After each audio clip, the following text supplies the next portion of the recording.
Welcome to the Duathlon Show. This episode, better than the Tour de France, 11 things you should know about the Vuelta a España 2023.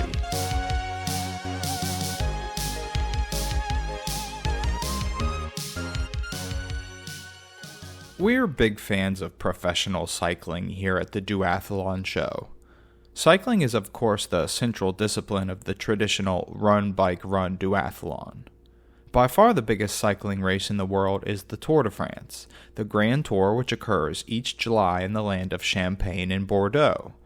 But did you know that the land of Cava and Rioja also has a 3-week cycling race? That's right, I'm talking about La Vuelta a España, the race starting Saturday, August 26, 2023 in Barcelona, Spain. In this episode, I'll share 11 things you should know about the Vuelta a España and try to convince you that this year's edition is going to be better than the Tour de France. First thing you should know about the Vuelta is the red jersey. This is the leader's jersey in the Tour of Spain. The Tour de France has the yellow jersey, and the Vuelta has the maillot rojo. The leader's jersey for this race only became red in 2010. The first Vuelta was run in 1935, but didn't become a regular yearly event until 1955. It's the youngest of the 3 Grand Tours. The leader's jersey was initially yellow, just like the Tour. In 1999, that changed to gold. In 2010, finally, red was chosen for the leader's jersey, and that has since become iconic. The red was originally based on the Spanish national team, which typically wears red in all sports. The other distinctive jerseys in the Vuelta a España are the white with blue polka dot climbers competition jersey, the green jersey for the points competition. This is often but not always won by a sprinter. With the absence of the World Tour's best-known sprinters in this year's Vuelta, however, it seems everyone's betting favorite for the green jersey is Primož Roglič, so don't be surprised if you see Roglič in green, aka Froglič, at some point during this race. Finally, we have the white jersey for the Young Riders classification. This is awarded to the rider under the age of 26 who finishes highest in general classification. Second thing to know about the Vuelta a España is that it is owned by the ASO. This is the same organization that runs the Tour de France. The Amaury Sport Organization is a French privately held business run by the Amaury family of newspaper publishers. The ASO also runs the Dakar Rally, the Paris Marathon, and other sporting competitions. World Cycling has a governing body called the UCI, the Union Cycliste Internationale, but it's said that the ASO has more power in the sport than the UCI because it runs the Tour de France, by far and away the biggest money-making machine in the world of bikes. For many cycling team sponsors, that 1 month of exposure in July is the whole point of sponsoring a bike team for a whole year. So if the ASO makes a rule about doping or bike technology or something like that, you'll often see the UCI follow suit.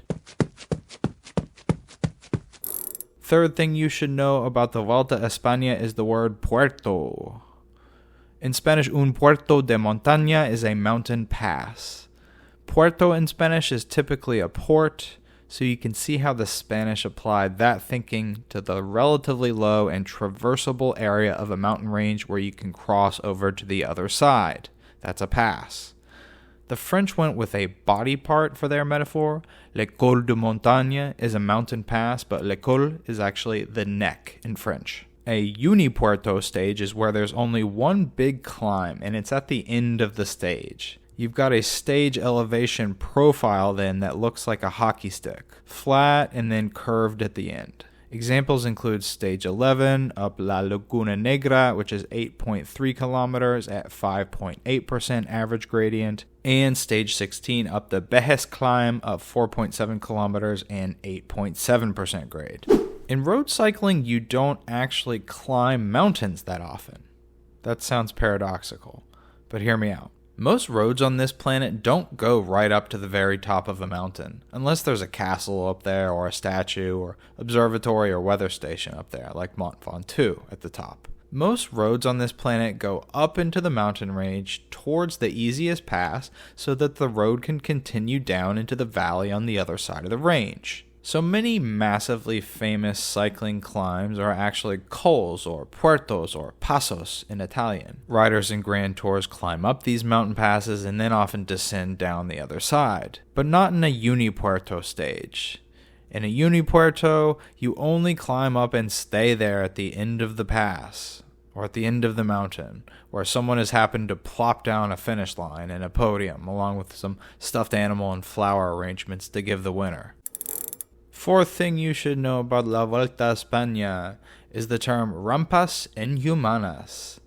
These are inhuman or inhumane ramps. In cycling, a 6 or 7% gradient is a hard climb. 8 to 10% is a very hard climb. And then you have the Vuelta a España, which revels in the perversity of including 20% gradients or higher on its climbs. The fans go crazy for rampas inhumanas and the riders hate them. The worst rampas in this year's race are on the famous Angliru climb in Asturias in the north of Spain. The whole entire Angliru climb is 12.5 kilometers, that's 7.7 miles, at a 10% average gradient. But the second half has pinch points of 15.5, 19.6, 21.6, and then maxing out at 23.5% gradient for a section. These are the rampas inhumanas, and the reaction they provoke speaks to their inhumanity. In 2002, one cycling team manager said of the Angliru, quote, "What do they want? Blood? They ask us to stay clean and avoid doping, and then they make the riders tackle this kind of barbarity?" A French writer said someone should make a rule against gradients this high in races. Quote, "On the Angliru, the guys go too pitifully for the climb to have any sporting interest. Even the winner goes up in slow motion.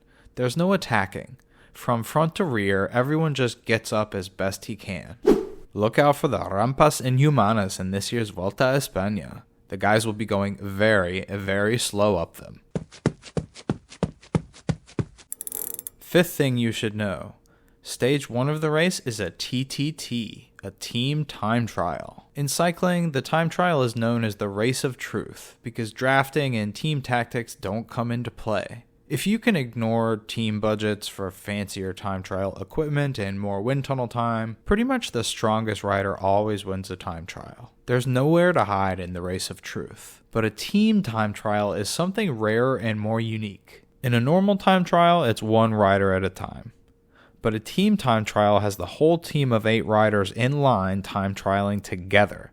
They'll rotate up through the line of riders, taking turns at the front, drafting behind all their teammates in front until it's their turn to pull. The rider on the winning team who crosses the line first in this first stage TTT will get to wear the race's first red jersey as race leader on the next day. Sometimes a strong team will allow a loyal domestique or helper rider cross the line in first place if they think they're going to win. That way, this rider who would never ordinarily have a real shot to lead a Grand Tour, even for one day, gets to pull on a leader's jersey as a thank you for loyal service.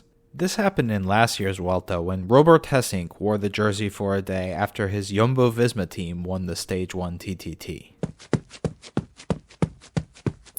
The sixth thing you should know about the Vuelta a España 2023 is all the calendar intrigue. The Vuelta used to be in the spring. Now it's in the fall. It was originally held in the spring, originally late April, with a few editions held in June in the 1940s. But in 1995, the Vuelta moved to September to avoid direct competition with the Giro d'Italia held in May. The biggest result of this change, especially in recent years, has been a better start list.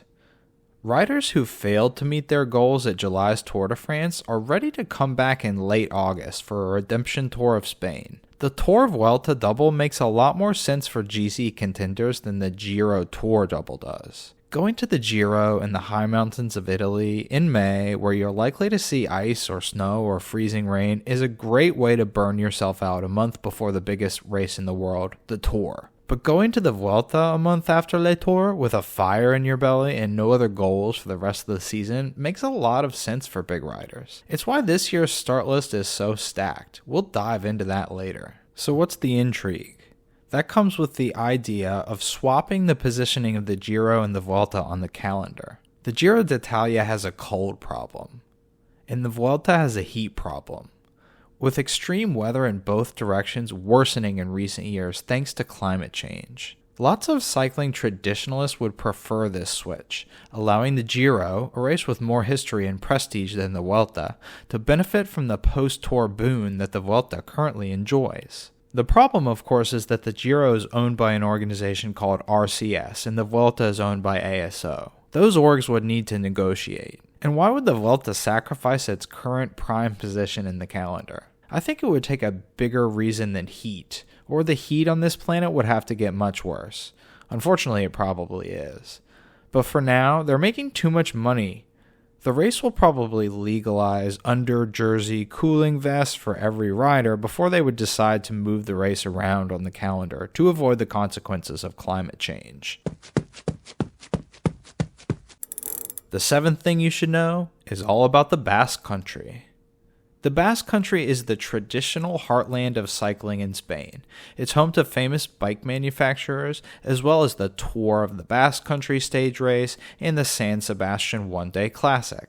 Spain has one World Tour professional cycling team, Movistar, sponsored by the largest telecommunications company in Spain. This team is based in Pamplona, in the Comunidad of Navarre, which is part of the Greater Basque Country. This year there are no stages in the Basque Comunidad proper, but stage 15 starts in Pamplona, and stage 16 is in Cantabria, just east of El País Vasco, or Euskadi as it's called in the local Basque language. The Basques have a reputation as some of the most passionate fans of cycling in the world. You might see them in their bright orange tops, signaling support of the Basque Euskatel Euskadi second division team who aren't even participating in this year's Vuelta, even if that team does have a storied history at this race. You can think of some of these Basque superfans as similar to football ultras, but without the hooliganism. One great thing about pro cycling is that since the teams are so transient and dependent on sponsor whims, as opposed to being based in a community in a local stadium, cycling fans are less fans of teams and more fans of certain riders in most cases. Every cycling fan I've ever encountered always has like 15 favorite riders on 12 different teams. It's easy to pull from multiple riders. I think this results in less tribalism and hate than you see in top-level football or soccer. Eighth thing to know about the Vuelta 2023? The contenders.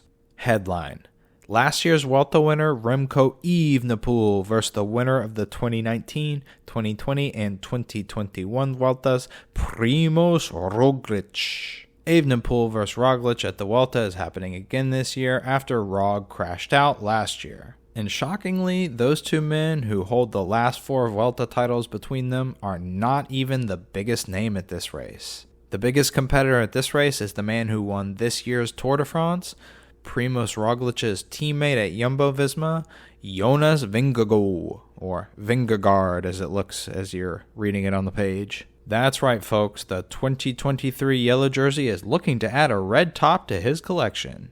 He's got his eye on the skin-tight one, sponsored by French supermarket chain Carrefour and manufactured by Santini. Those 3 probably represent Tier 1A.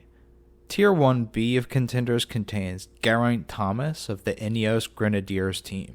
This 37-year-old Welshman and 2018 Tour de France winner came a close second to Primož Roglič at the Giro d'Italia this year, losing in the final time trial. And Team UAE Emirates has got the Spanish wunderkind Juan Ayuso, 20 years old, already third in last year's Vuelta, and the Portuguese João Almeida, third in this year's Giro. Final contender I'll mention is Enric Mas of Movistar, 3 times second at La Vuelta, 2022, 2021, and 2018.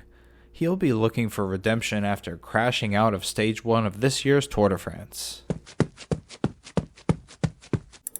Item number 9 you should know about the Vuelta a España. The race visits a second country outside of Spain. Stage 3 begins in Súria in Spain and ends in Arinsal in the micronation of Andorra. Andorra is a tiny independent principality situated between France and Spain in the Pyrenees Mountains, known for its ski resorts, tax haven status, and the large number of pro cyclists who live there. Who's the Prince of Andorra, you might ask? There are actually two. In an only in Europe moment, we find out that the co-princes of Andorra are Joan Enrique Vives Sicilia, the Catholic Bishop of Urgell over the border in Catalonia, Spain, and, wait for it, Emmanuel Macron, President of France. That's right, Andorra is a unitary, parliamentary, constitutional, semi-theocratic elective diarchy. This constitutional setup, established by edict in 1607, says that the holder of the office of Bishop of Urgell and the office of head of the French state are the legal co-princes of Andorra. This is funny to me because the head of the French state, whether a king or emperor or president of the French Republic, is always a raging philanderer, often a warmonger, and these days, sometimes even a socialist. And that guy gets to team up with a stodgy Catholic bishop as co-prince. I want to see that buddy comedy. Stage 4 again starts in Andorra, but only for 1 kilometer before slipping back over the border into Spain. 10th thing to know about the Vuelta. The race visits 1 more country in addition to Spain and Andorra. That's right, La Vuelta a España should really be called La Vuelta a España y Andorra y Francia.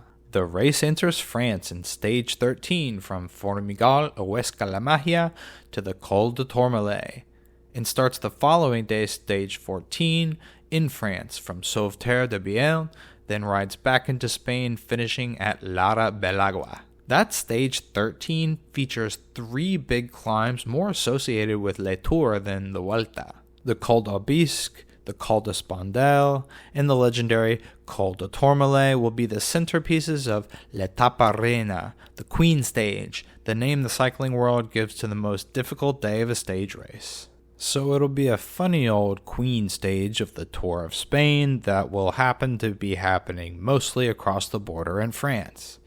As they say across the border in France, c'est la vie. Number 11, the final thing to know about the Vuelta a España 2023. Sepp Kuss could be the first rider to finish 3 Grand Tours in a season since 2017. That's right, the Eagle of Durango is back in action again after finishing the Giro and the Tour de France this year. Sepp's Jumbo-Visma team are trying to make history by being the first team to win all 3 Grand Tours in 1 season. If he was there for all 3, that would be a legendary achievement. But could Jumbo's 2 winners, both here at this race, get in each other's way? The Roglic vs Vingegaard potential drama is one of the main storylines of this year's race and could play out in fascinating fashion. Roglic is the Slovenian ex-ski jumper with the explosive, punchy climbing ability and the tendency to make fans and journalists alike cast him as the lovable but tragic hero of near misses and last-second collapses. This is despite his impressive record of 78 career wins. He is missing the big one though, having finished the Tour de France in tragic hero fashion a few times, with his best result being a 2nd place in 2020, plus some unfortunate crashes and abandons in his other attempts. Vingegaard is the ex-fish packer from Denmark with the cool attitude towards the media and the tendency to get described as icy or robotic. Less beloved by fans and journos, Jonas is the pure climbing machine and 2022/2023 TDF winner, who eclipsed both Slovenians, first his teammate Roglic, and then fan favorite Tadej Pogačar, winner of the 2020 and 2021 tours. Will Vingegaard's shorter preparation off the back of the Tour in July mean he's carrying less form than teammate Roglic, who got the ideal prep? Or will Jonas, the man with the most powerful set of legs and lungs on a bicycle on planet Earth, eclipse his teammate once again? Tune in for the drama, August 26th through September 17th, 2023. Thank you for listening to The Duathlon Show.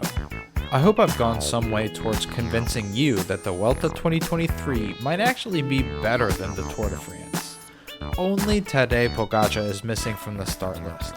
Every other top-tier GC favorite is here, plus a stacked field just below that top tier, with rampas inhumanas, passionate fans, co-principalities, calendar intrigue, and much more.